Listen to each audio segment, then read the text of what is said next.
Hey, what's up? We got Max Minelli in the building today. What's up, bro? What's good with it, my brother? Nothing much, man. Cooling. A legend in the game, man. I got to give you your props. Yeah. You know what I'm saying? That love, man. When it comes to Baton Rouge, you were definitely one of the people who put the city on. Yes, sir. So I don't want to miss that point. You know what I'm saying? Yes, sir. And I don't want to get lost in the sauce because you recently dropped one of the best documentaries I've seen independently in a long time. Right, I appreciate that. You know what I'm saying? Yeah. Could you start off by telling us a little bit about the documentary?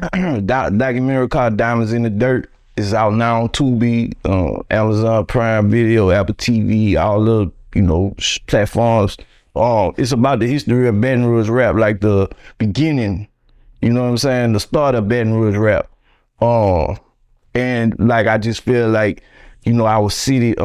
We got some of the biggest artists in the world right now, and but that history don't get told like it should.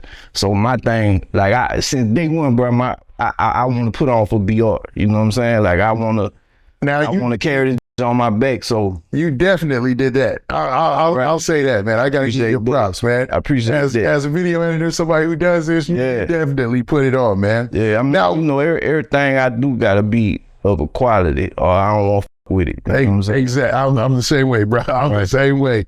Now, I want to ask you a little bit, man. Some of this is in the documentary. Well, what about your early days growing up in Baton Rouge? To talk about. I mean, okay, like when I was real young, I lived in a country town called Urbanville. It's like across the river from Baton Rouge. Like it's like 15 minutes, but it's a country town. You know what I'm saying? Okay. So.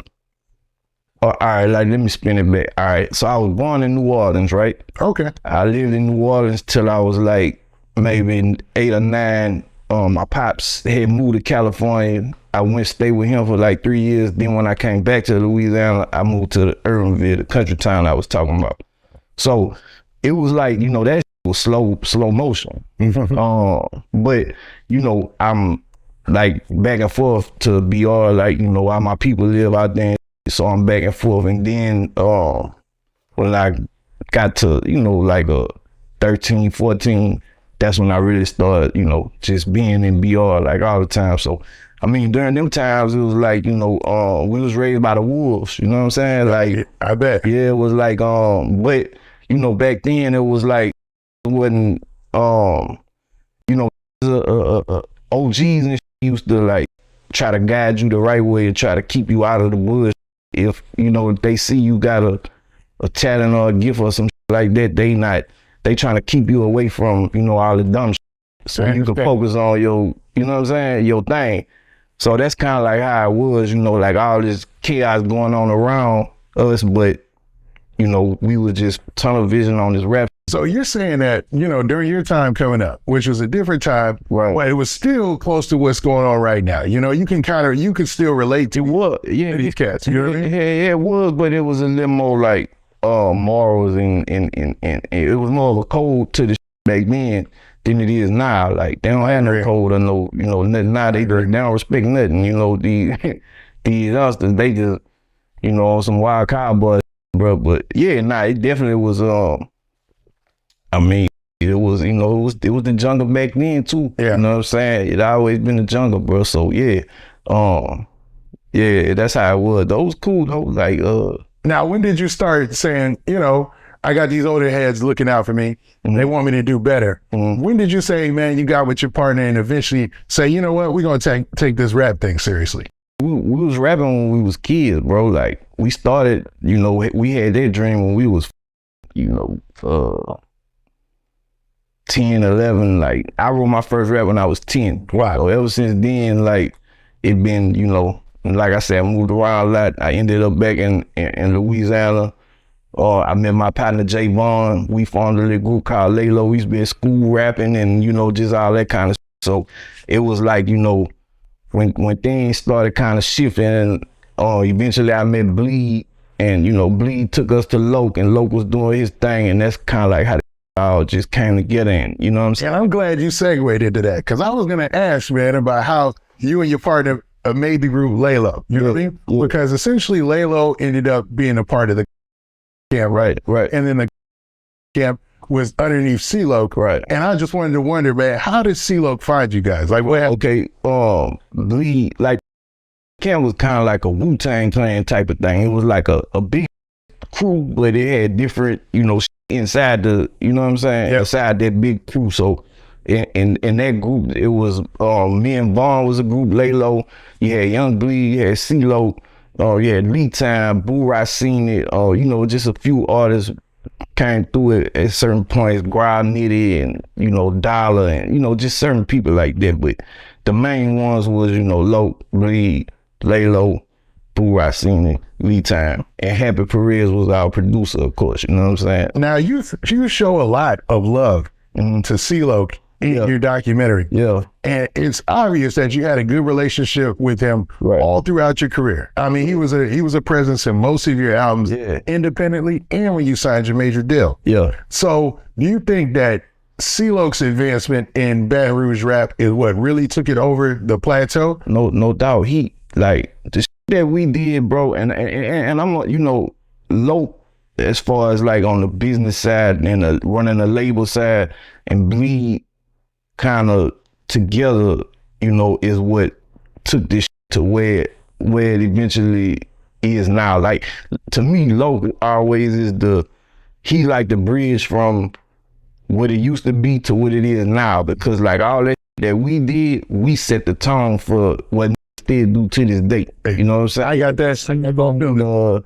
You know, all that shit, it kind of all spin off from what we was doing. And, you know, if you look at Loc, like, everything that kind of, you know, was big, maybe besides like Kevin Gates and, you know, Young Boy now, but back then it was kind of like, it was like a branch off Loc tree. I think you did a really good job in the documentary of showing the branches to Kevin Gates, right, and to the NBA YoungBoy, and we're gonna get to that later. So you know, we can. I mean, well, you know, Boosie came from us too. Oh yeah, like footage and everything. I've seen that. But with Young Bleed, was that the first time that you feel like, yo, we out here like our type of music, like actually coming with some gangster rap is out here for the national? Yeah, because Bleed was like you know, he was. I call him our sensei, like he was like Master Splinter and me and Ball was like Ninja Turtles, you know what I'm saying? But Bleed was you know, he was just so raw, you know, he was like, you ain't never heard a nigga sound like that, you know what I'm saying? And so yeah, like, so it was like, you know, coming up under him, you know, he was like my big brother in this rap, like, coming up under him is like, man, you had to come with it, you had to be on that level, cause he on that level, you know what I'm saying? And Young Bleed, you made a good point. His sound is so different, man. Right. And you collectively, you all had a different sound to you, man. Yeah. The fact that Young Bleed signed with No Limit, first album, smash out the gate, you were all over that album. Right. You know what I'm saying? Right. And for those of you who are listening later on, I'm talking about My Balls and My Word. Balls and My Word. Which is Young Bleed's debut album. It's a classic. Yeah.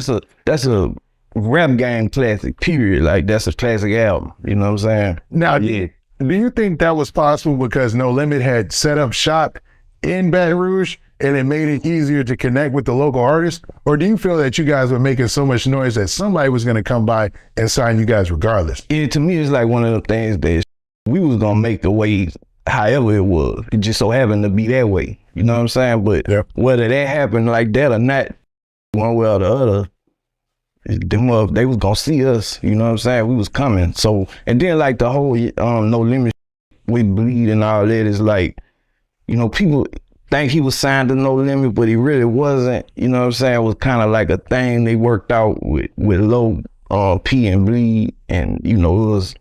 Because, okay, let's clear it up for once and for all. C-Loc was really like one of the executive producers on that album still, right? Right, he was. It's like Bleed was kind of like under C-Loc management and, but yeah, Loc definitely was matter of fact, I think on the back of it say executive produced by Master P and C-Loc or something like that. I believe so. I believe it says that on the credits. Right? So yeah, it was like a little thing, like, you know, Bleed had that song, How You Do That, that was his song before P, you know. And when you know that song just blew up, and Loc was just out there moving around and networking, and he some kind of way hooked up with P. And So what is that moment like though? I don't want to cut you off. when how you do that there? Yeah, how you do that there blew up, and then you guys got an album that you know is going to do well. You guys are all on it, and then it actually performs. I mean, well, the how you do that there came first. Like that was the first camp. The album was called The Camp. That was like a compilation at that time. That came out in '97. So that's what the original How You Do That there was on, the one with Just Bleed. Wow. The name of it was A Fool. That was the original name of that song, A Fool, right? A Fool? Yeah. So when that song came out, when that album came out, that song just, it like went viral back then, you know? Now, the same comparison to go viral. Right. So instantly you guys were like, you already stars, you know what I'm saying? I mean, Bleed and Loc was kind of, you know, coming up. Me and Vaughn was still in the background, and you know, back then, like, we wasn't on TV, so few people, they knew our voices and shit, but they didn't know our face. So, you know, but yeah, we was moving around, we was doing shows and all that. So then that's when, you know, P and the Loc and Bleed connection happened. P got this How You Do That there and made a remix for the I'm Bout It soundtrack. Okay. So when the I'm Bout It soundtrack came out, that's when the one with P and Loc and Bleed came out. The How You Do That the video and all this shit. Okay. That's when went to that level. That's something you might even be breaking right now for everybody, because I didn't know that How You Do That there was on the Camp out first. The first Camp, if you look at it, it say A Fool, number 3, I think, or something. But that was Bleed's song by itself. So that was like the one that, you know, that blew up first. And then the remix happened. The one with P and them is a remix, you know what I'm saying? Okay. Yeah. Nice. Now, since we're talking about Young Bleed, right? Mm-hmm. He was in the documentary, right? That you did, right? Do you still have a relationship with him? Yeah, most definitely. Me and him just shot a video to it's a song called Better Than the Last Time that was on Bleed album. That really was like my song, and you know, Bleed jumped on it. We put it on his album.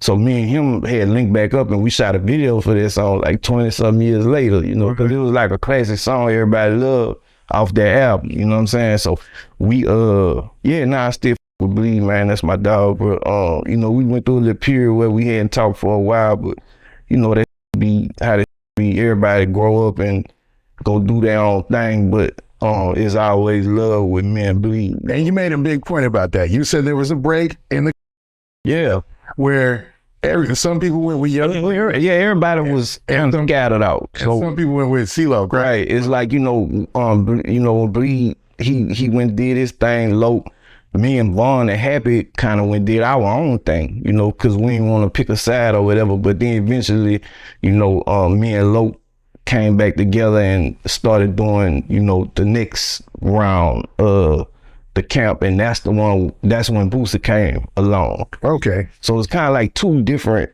phases of the camp, you know? And I got that. I got that. I was like, okay. So you guys broke up, came back together, and then eventually, you know, we'll talk about it a little bit. You guys ended up, let's be real, you guys discovered Lil Boosie to be real, like, like on a major level. Frog, well, we got a partner named Frog. He an OG dude from, you know, from the hood, from Southside Baton Rouge.